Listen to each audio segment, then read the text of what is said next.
Қайырлы күн. Мен атым Дәмелі Ермекова. Бұл бізде 3-ші бөлім жастардың мүмкіншіліктері туралы. Қазіргі жастарда мүмкіншілік өте көп. Енді мен өзімнің балалық шағым туралы айтатын болсам, мен енді 90-шы жылдардың баласымын. Мен 91-ші жылы кеңес үкіметі құлап, Қазақстан болып құрылып жатқан кезде мектепке барғам. Енді ойлаңыз, барлық мен мектептік балалық шағым сол бір қайта құрылу заманында болды. Теңгенің ауысқанында көрдік, ақшаның жоқ болғанында көрдік, қағаз тиынды да көрдік деген сияқты. Одан кейін қағаз тиынды да көрмейтін замандар болған. Мектепте мұғалімдер бізде забастовка деп сабақ өткізбей бетімізге қарап отырған кездерде де көргенбіз. Мұғалімдеріміз сендер тыныш отырыңдар, біз барып ана жаққа пирожки сатып келуіміз керек деген кездерде де көргенбіз. Сондай заманда өстік. Бірақ дегенмен де әрбір адамның өзінің ізденісі, өзінің бір ішкі талпынысы болу керек. Талап дейді ғой, талаптыға нұр жауар деп Абай атамыз айтқан. Сондықтан сіздерге талаптану керек. Қазіргі таңда мүмкіншілік өте көп. Сіздер ауыл жастарын көтеру деп жатырмыз ғой. Ауылдық жерде тұрғанда бізде кезінде интернет болған жоқ. Свет болмаған интернет түгіл. Телевизор деген нәрсені көрмегенбіз. Соның өзінде бізде бір ұмтылыс болатын, жарыққа ұмтылу, жақсы өмірге ұмтылу деген нәрсе. Ана бір кешкілік Просто Мария деген бір сериалдарды көретінбіз. Бразильский, Колумбияның киноларын.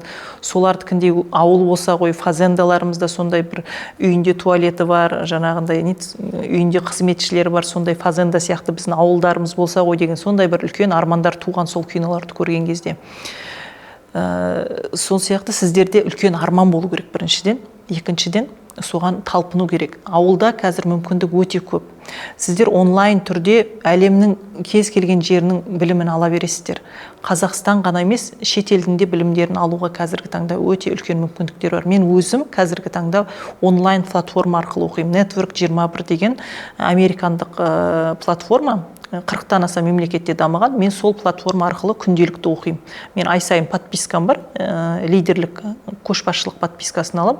Ол жерде айына 4 подкаст, қаншама тегін материалдар беріледі. Сосын өздерінің жаңа ұсынылатын кітаптары бар. Сол кітаптарды оқимын. Өйткені қазіргі таңда кітаптар өте көп. Кез келген блогер қазір кітап жаза алатын жағдайға кетті ғой. Әрбір блогер кітап жазып кетті, әрбір коуч кітап жазып кетті қазір.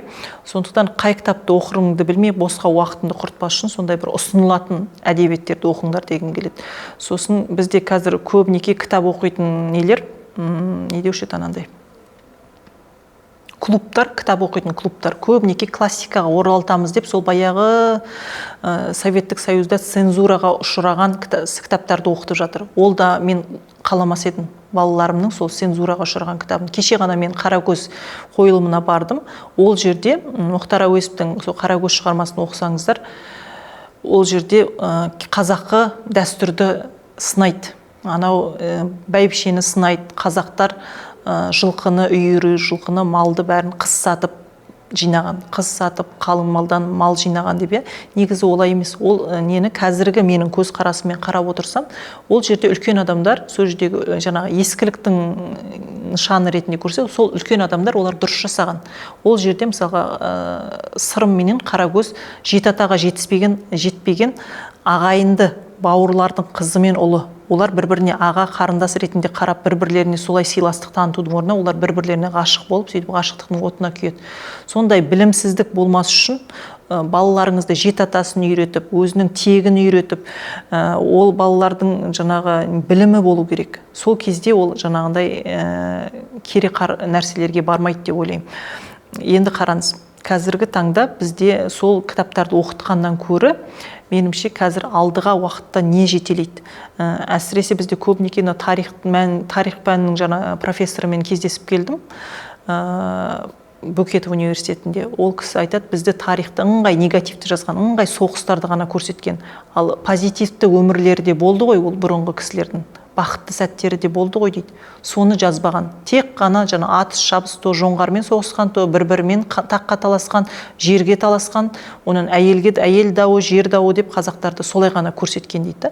Ал енді қазақтардың мамыражай, көшіп қонып, бір-бірін ерулікке шақырып, жаңағы әдемі сәукелені тігіп отырған сәттері, жаңағы киіз үйді жасап атқаны, баланы сүндетке отырғызып атқан, сондай бақытты сәттері біздің тарихта жазылмаған. Сол сияқты сіздер де өздеріңізді ізденіңіздер, оқыңыздар, міндетті түрде жаңағындай сараптамадан өткен кітаптарды оқыңыздар деп кеңес берер едім.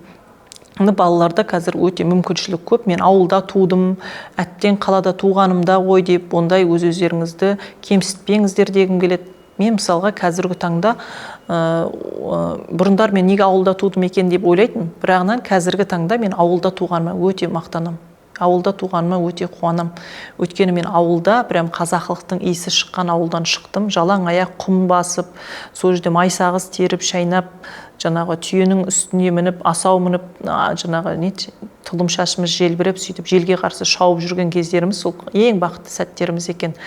Бейғам, ата-анамыз жаңа 90-шы жылдарда бізге қалай киім алып берем, қалай ақша тауып, қалай тамақ алам деп жүрген кезде біз ешқандай еш нәрсені уайымдамай, сөйтіп аттың үстінде жаңа тезек теріп шапқылап жүрген кездеріміз сол біздің ең бақытты сәттеріміз. Сіздер де өздеріңізді күнде бақытты сезінулеріңізге өте үлкен мүмкіншіліктер бар.